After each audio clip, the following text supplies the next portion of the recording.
The following documentary was produced by Press for Truth, a Canadian group opposed to the planned economic and political merger of Canada, the United States, and Mexico under a North American Union, or NAU. To draw attention to this plan, in the summer of 2007, thousands of Canadians staged a protest in Montebello in anticipation of the upcoming Security and Prosperity Partnership Summit. John Birch Society President John F. McManus and other leaders of a coalition opposing the NAU held a separate gathering in the form of a press conference in Ottawa. They met to share an American perspective with other Canadians who likewise opposed their country being integrated into a regional government similar to the European Union. Some well-meaning protesters in Montebello put themselves in harm's way, a tactic which the John Birch Society does not encourage nor endorse. As you will see, all too often, these actions play right into the hands of those who seek to discredit their opposition and centralize even more power. Nevertheless, this important documentary offers several valuable lessons if we as Americans do not stop this merger process.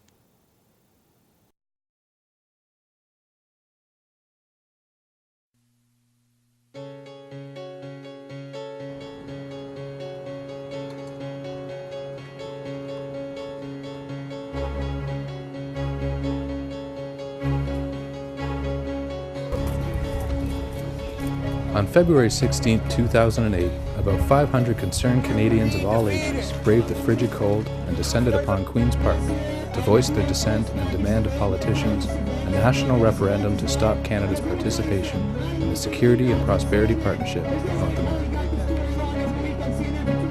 Thank you all for coming out. Today is February 16, 2008, a landmark day in Canadian history when across the country, Canadians are saying no to the North American Union, no to the SPP, and yes to Canada's sovereignty.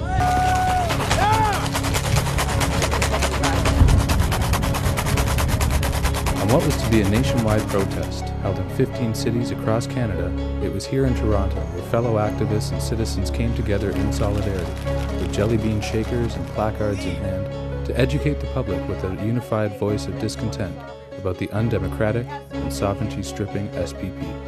And I tell you now, from the depths of my soul, if we do not stand up and scream no from the tallest of rooftops, if we do not become Paul Revere's and ride like hell, Canada will no longer be Canada.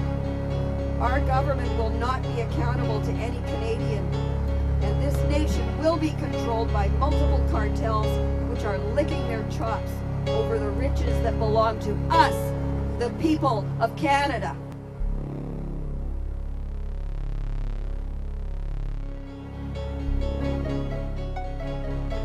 This is our country. Right. And if this is our country, then why are we letting them speak for us? Exactly. We are the people. We are in the majority. We are the ones who build these roads. We're the ones who build these skyscrapers. Right. We're the ones responsible for Canada.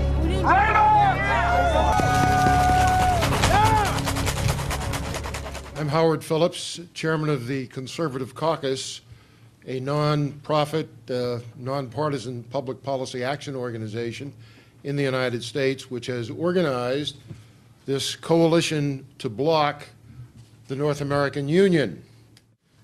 We're here at a hotel in Ottawa early on the day of August 20, 2007. Later in the day, the meeting of the Security and Prosperity Partnership will occur. We are not in Montebello, where the meeting is being held. The reason we are not there is quite simple.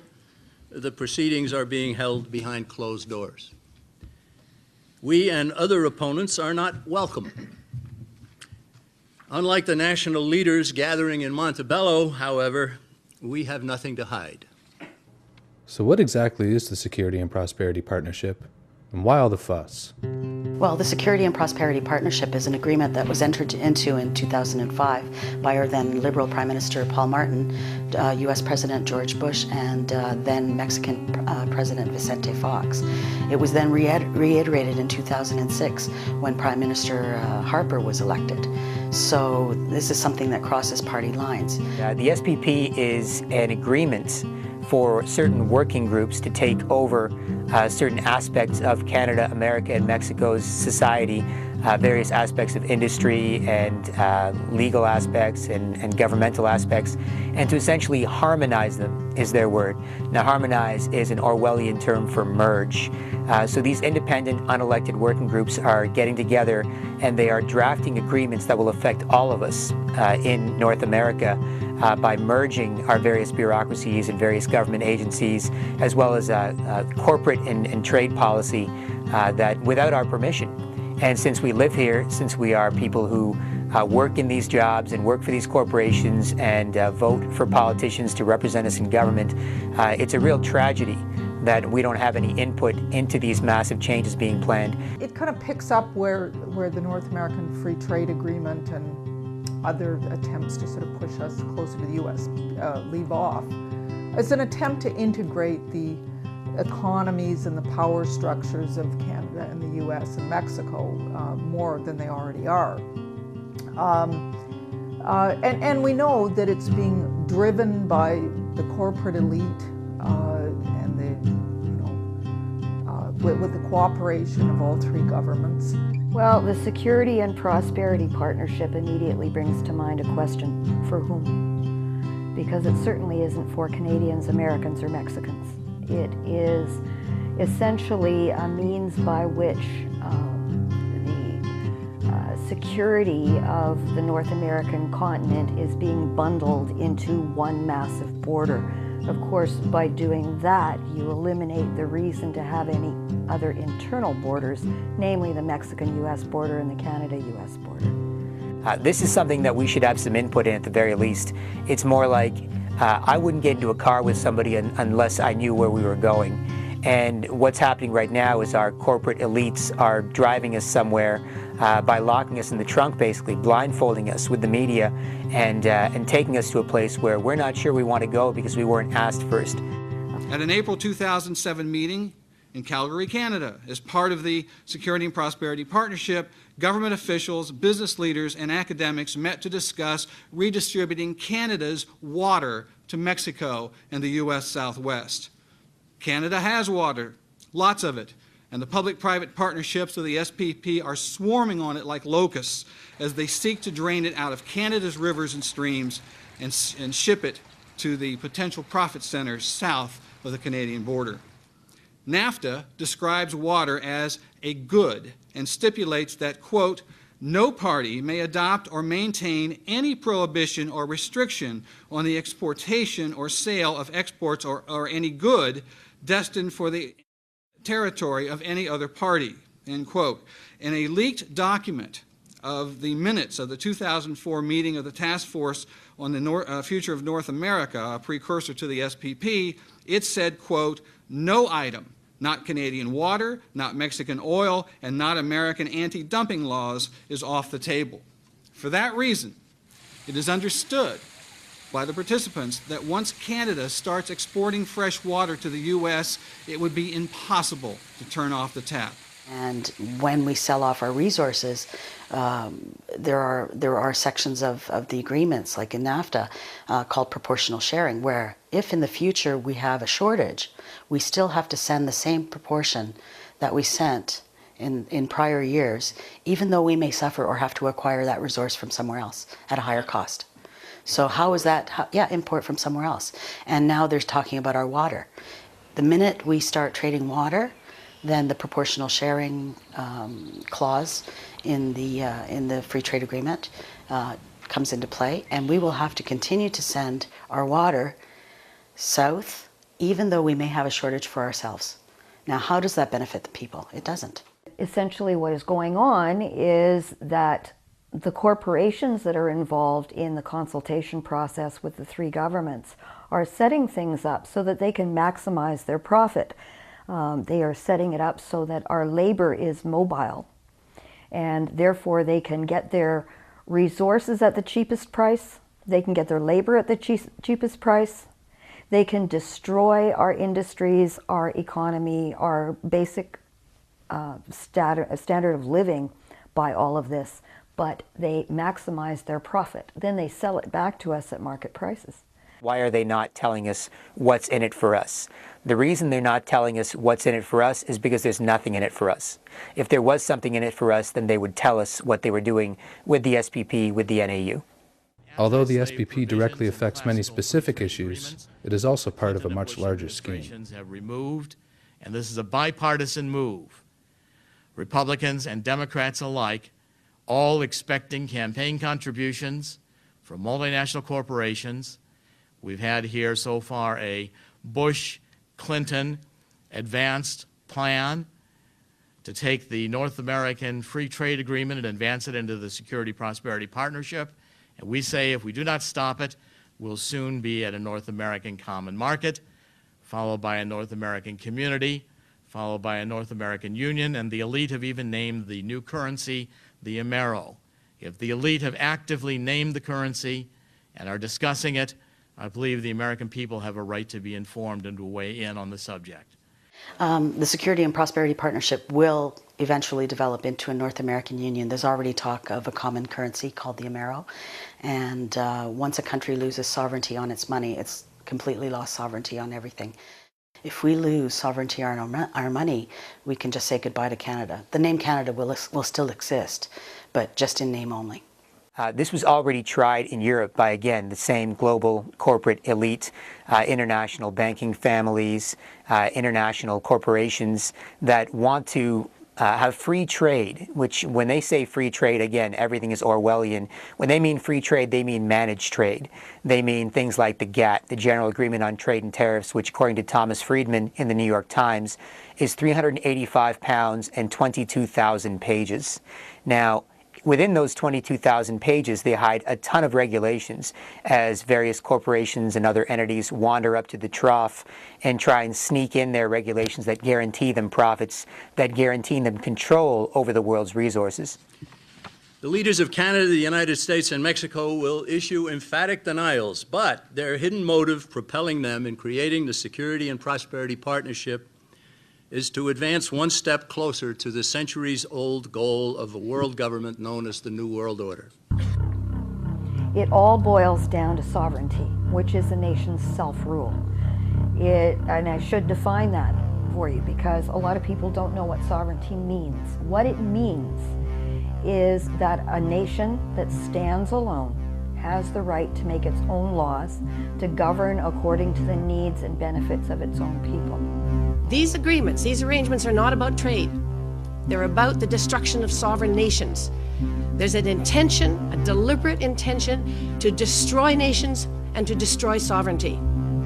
And it's about time that we've got political leaders that are prepared to take the bull by the horns and call it for what it is and say it's got to stop. American University's Dr. Robert Pastor is a key promoter of this grand scheme, and he stated very clearly in a 2004 issue of Foreign Affairs magazine, the Journal of the Council on Foreign Relations. He said, NAFTA was merely the first draft of an economic constitution for North America.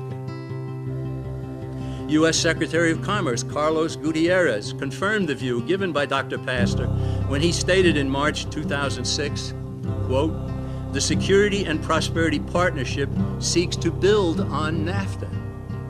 The security and prosperity are what they sell us. Again, everything is Orwellian. We have to look at it that way. When they say security and prosperity, it makes us think we're going to be more secure and prosperous. But in reality, they're going to be more secure and prosperous. We're not. So finally, when the government pushing the North American Union agenda allows the people to vote, just as in Europe when the European Union was created, the votes will be on fait accomplis, on events that are presented to the people as you have no choice but to approve what we've already done. It's not that the model isn't good enough for an integration of North America. We're saying we don't want an integration of North America, period. We want Canada, period. We want our independence, period. We want our sovereignty, period. We want our nationhood, period. Nations matter. Canadians are different from people from the United States, and we're different from people from Mexico, and vive la différence. Yes.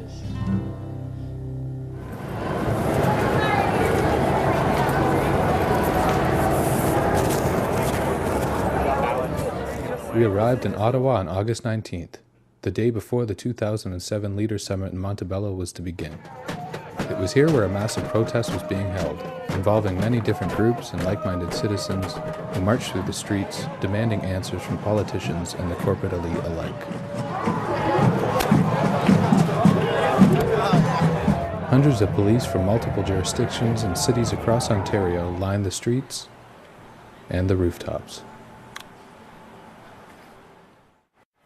Dan Dix, activist and owner of the investigative journalism company Press for Truth, also attended the demonstrations with his brother Kevin and shot extensive footage of the protests and police presence in the city. We caught up with Dan at Seeker's bookstore in Toronto some weeks later to discuss what we witnessed.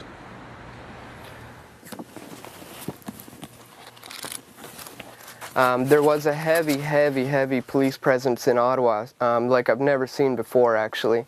I noticed them all throughout the town, all through on the rooftops. Down at Parliament, there was, countless police watching the protesters and whatnot. Stage up here, please. All speakers to the stage.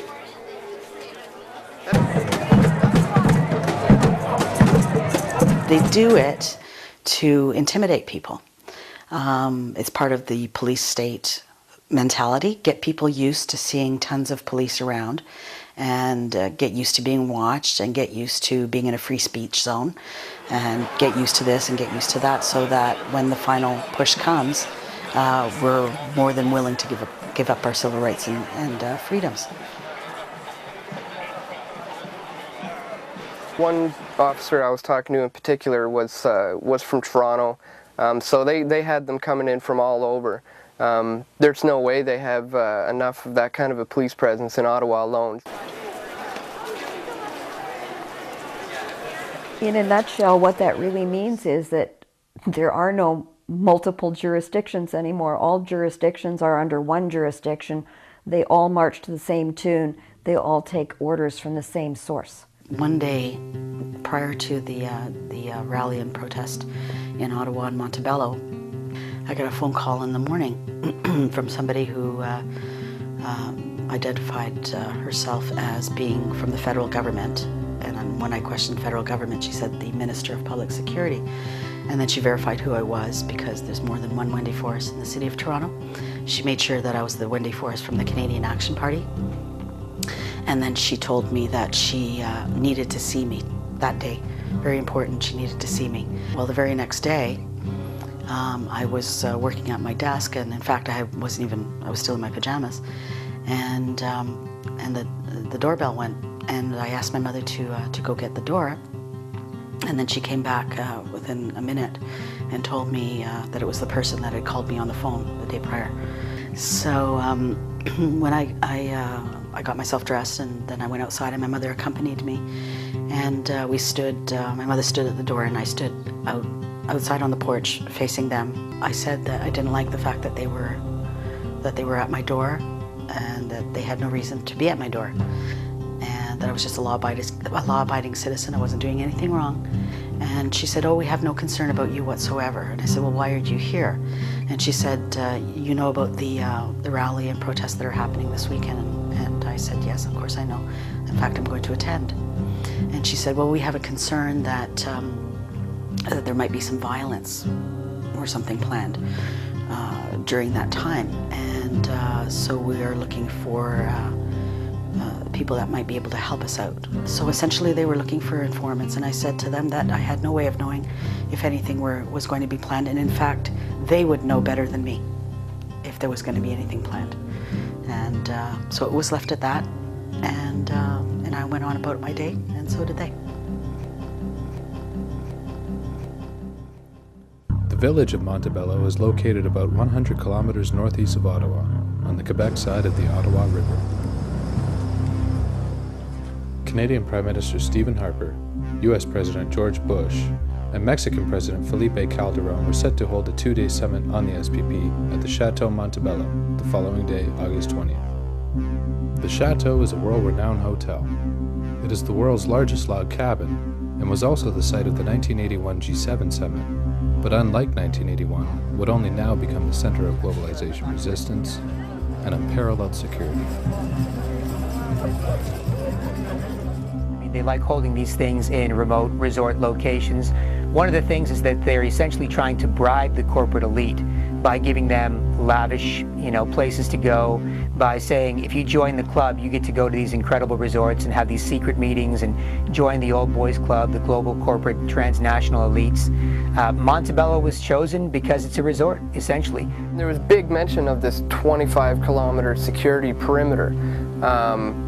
And also what they were saying to the people was that there was going to be American military to enforce the security perimeter. They said anyone with more people, anyone with a vehicle than more than 4 people in it are going to be turned away.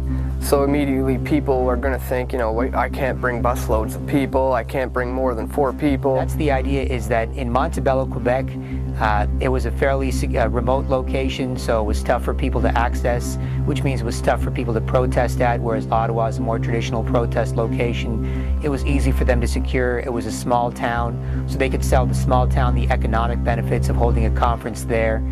There's reasons for choosing Montebello. There wouldn't be just one reason, but I'm sure these guys and these think tanks who got together chose that reason for a specific location, which they haven't revealed to us, so we can only guess. It turns out there was no such thing. I didn't have a problem. We drove right up, and we pulled up to the press area. We noticed all the media trucks that were there. So we pulled into the press area and just said, we're with the press, and he said, okay, go ahead and park. And so that's where we parked. Since the Supreme Court has ruled that protesters have the right to be seen and heard, it was decided that a live video feed would be set up where protesters could voice their discontent to TV screens set up throughout the chateau. There was a huge security fence going all the way around the perimeter of the chateau. Cameras on it every 20 or 30 feet, guards all throughout. Certainly some big-time heightened security when you have people like this coming to town. Do you know what's happening today? Bush, no, not really. Oh, really? No. Oh, okay. You can tell that Bush is coming, right? Just that Bush is going to be here. President Bush. Yeah, that's it? I spoke. Yeah? Okay, cool. All right, thanks. Along the fence line, it was mainly local police from Quebec.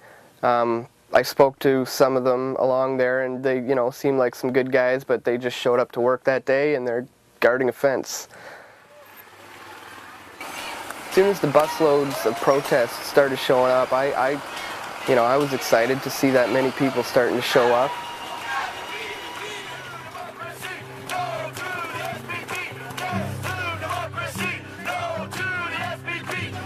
I remember being up there close to the front gate and looking back, and there was just all these kind of protesters kind of spread out along that entire street.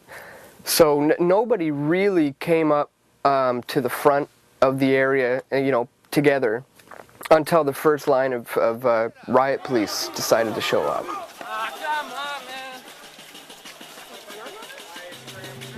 This first line of riot cops, I noticed they didn't have any gas masks. They were older gentlemen, probably some officers in their 40s and 50s. Most of them had a white patch on their shoulder.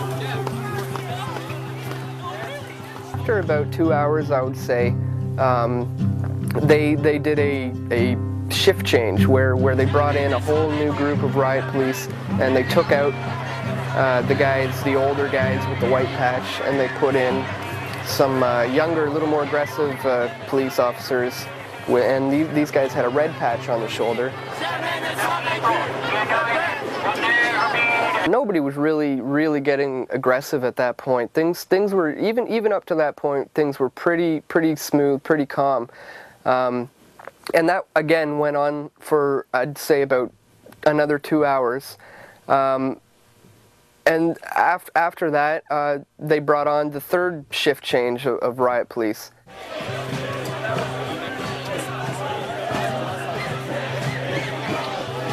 So now what's happening there is the crowd is equally getting a little bit more worked up because the intimidation factor has been stepped up, you know, by the police, and the crowd took notice.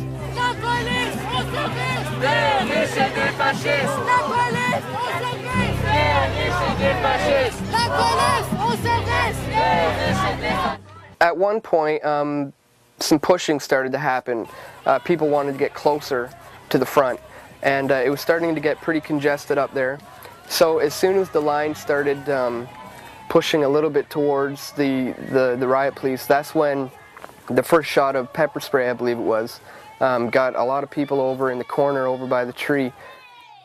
I don't think the initial pepper spray was necessary, but that certainly sparked, you know, everything else that happened the rest of the day, that's for sure.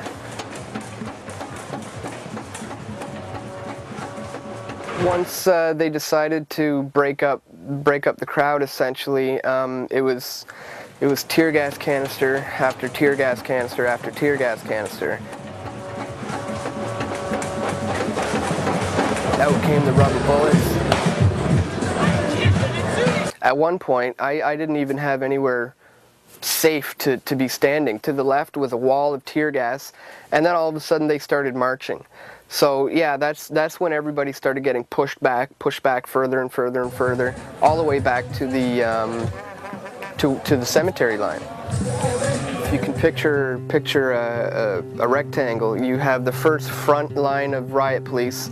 To your right, there was an entire line of another line of riot police, which essentially ran right into a graveyard that was there. They had to block off the entire graveyard. And on the other side of the road, you had a fence and a creek, and basically nowhere to go. So everyone was essentially really boxed in. There was nowhere to go. And there was riot police in front, to the left, and to the right there was just nowhere to go.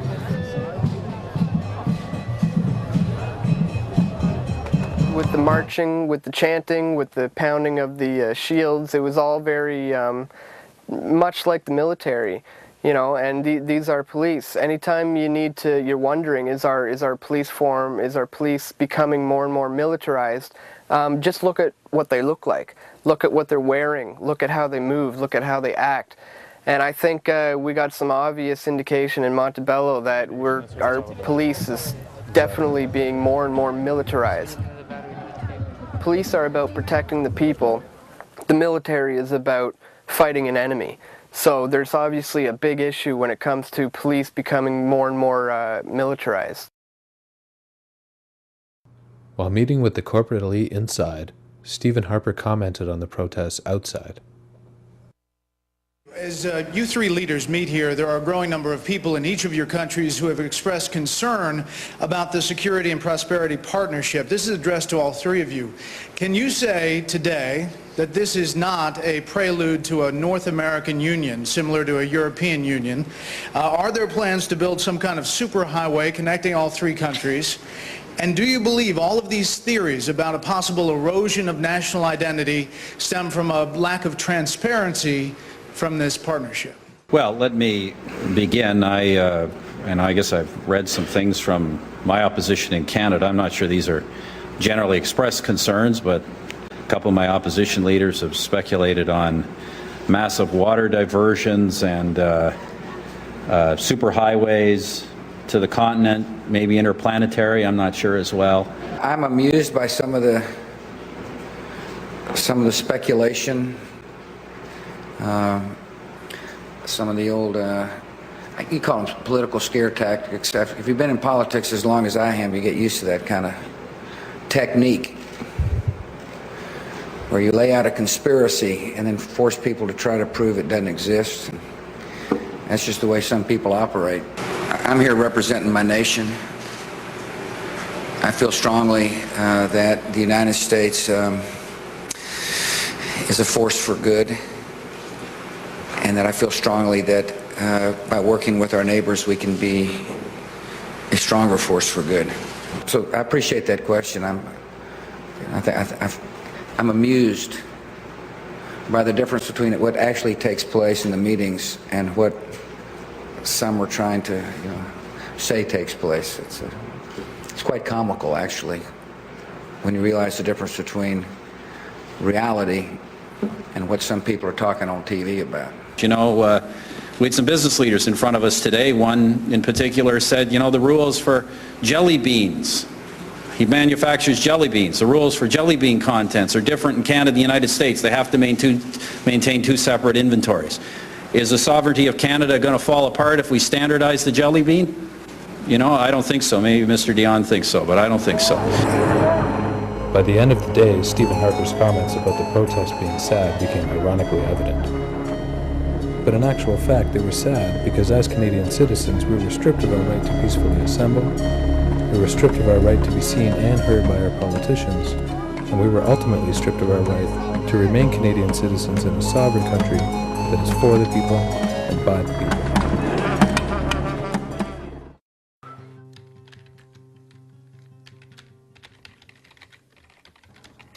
A few days after the summit, a very revealing video shot by Paul Manley of the Council of Canadians surfaced on YouTube, where it showed Quebec police officers posing as Black Bloc anarchists, with rocks in hand, attempting to incite violence at the otherwise peaceful demonstration.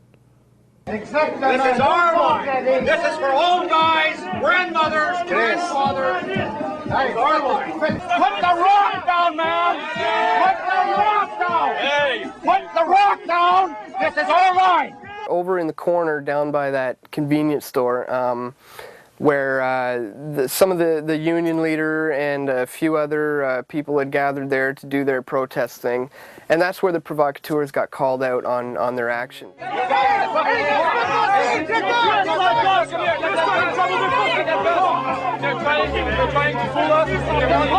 that point, these police provocateurs who were dressed as aggressive protesters, they kind of got backed up into a corner. They didn't know what to do at that point. I think they kind of knew they were caught. They didn't know how to get out of it. These three guys are cops, everybody! So they had no choice but to dive into the line of riot police, all three of them. And right away, you know, it was totally obvious that these guys are working for the police. I mean, you don't just dive into a line of cops when you're getting accused of being a cop. Quebec police initially denied the allegations, but were later forced to admit, at least in part, to employing the tactic after all. As soon as they got arrested, somebody stuck a camera up and took a picture and managed to capture a picture of the bottom sides of their boots. And lo and behold, the provocateurs were wearing, all three of them, were wearing the exact same boots as the Quebec police. So right there, that was, you know, some definite proof. Of course, the purpose of this, you know, it's an old tactic, police tactic to discredit protesters, to make them look violent. It's to normalize that in the view of the people so that when they see it on TV, they think, oh, those people were bad, we had to tear gas them. There's a reason, because the police don't do things like that unless there's a reason. And unfortunately, that's not the case anymore. Canada's Public Safety Minister Stockwell Day dismissed calls for an investigation and instead directed complaints to the Sûreté de Québec. In a nutshell, Stockwell Day poo-pooed the whole idea that, you know, and he said this is standard procedure. Not in Canada, it's not. It's not supposed to be. You know, if this happens in the United States, we Canadians get all smug and we say, well, of course, that's the United States. That's Bush. We don't expect that kind of subterfuge here. We don't expect the ministers of our government to represent corporate and security concerns over the support of the people who pay their salary. We don't expect that. And because we don't expect that, it's a real shock when they turn around and make it like it's nothing, it's standard. Well, I'm a Canadian. I've lived here more than half a century. And I've never seen anything like that going on in Canada. We have it now. Why? And who started this? And over whose objections? Did anyone get to object? Did we hear about it in advance? No. Public forums in communities across the country, like this one held just prior to the recent SPP Summit meeting of April 21st and 22nd, 2008 in New Orleans, show just how a growing number of citizens and politicians are coming together to strategize ways to fight the SPP. Recently, in February, there was also a secret agreement that was signed between the Canadian military and the U.S. military, allowing the U.S. military to operate on Canadian soil under U.S. command if it has the permission of the Canadian government. Now, how did we find out about this? Well, the Canadian government kept it secret, so did the Canadian military. The U.S. military, though, broadcasted on their website. So Canadians found out through the U.S. that this agreement had been signed on February 14th. We are just within days of the next SPP Summit in New Orleans. This is the 4th SPP Summit. And it'll begin, I believe, April 20th, I think, Monday and Tuesday. Monday and Tuesday of next week, the next SPP Summit. Now, what's interesting, a bit of a side note on this, is you're not going to see, they're not going to call this the SPP Summit, right? There's already a movement underway by vested interests to rebrand the SPP as something else. We need to be very clear on this. And this is very deliberate, and it's deliberate because it's become controversial and more Canadians are knowing about this. So, and that's a strategy. You know, if you have a set target, you make it sort of shift by rebranding it, right?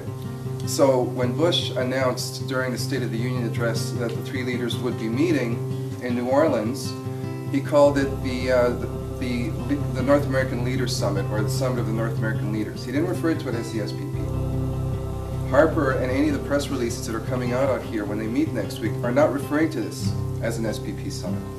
What do Canadians need to do right now to stop or investigate, or whatever you prefer, the SPP? They need to get active. They need to. We have petitions that we're distributing. We're presenting them all every day in the House of Commons, and we need to make sure that people get active by writing emails, writing to the local member of Parliament, writing to the media and asking the media why they're not covering it. We've got some notable exceptions. Independent journalists are doing a great job, so are local journalists. We need the national media to weigh in on this issue, and they need to get galvanized politically. In October 2008, Canadians learned from the Toronto Globe and Mail that their national leaders and premiers are hammering out trade agreements to further integrate Canada with the European Union.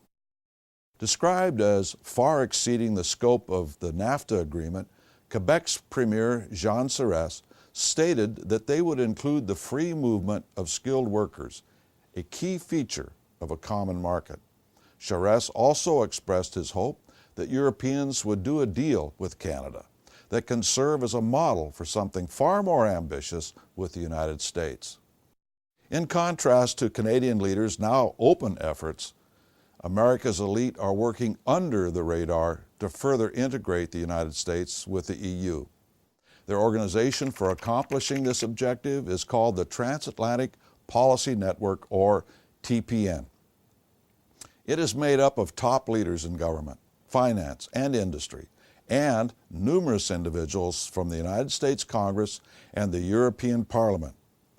TPN is headed by political heavyweight Robert S. Strauss, former chairman of the Democratic National Committee, and Robert Bennett, a Republican senator from Utah.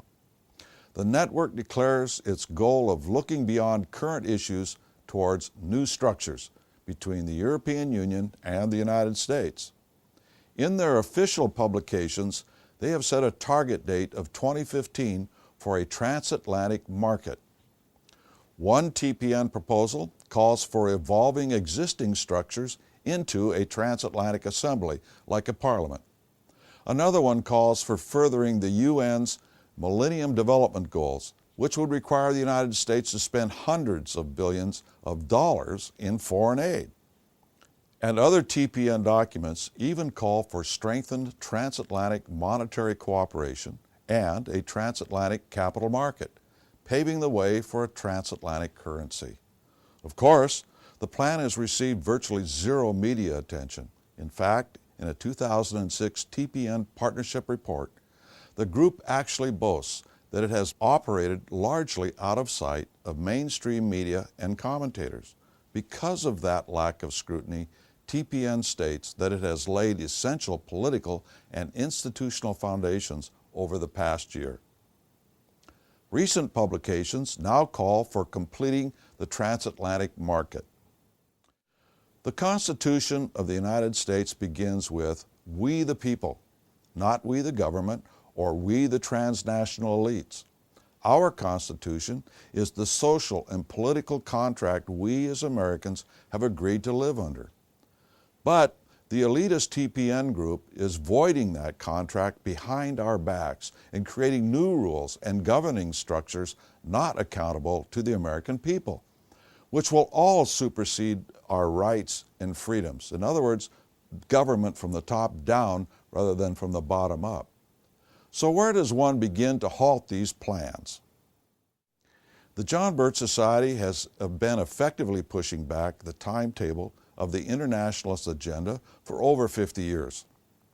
We employ a proven strategy with a track record of success. The essential ingredients are education and responsible leadership practiced by people who care about freedom and want to get involved. Join us to help put an end to this latest scheme to supplant the United States Constitution with more globalism.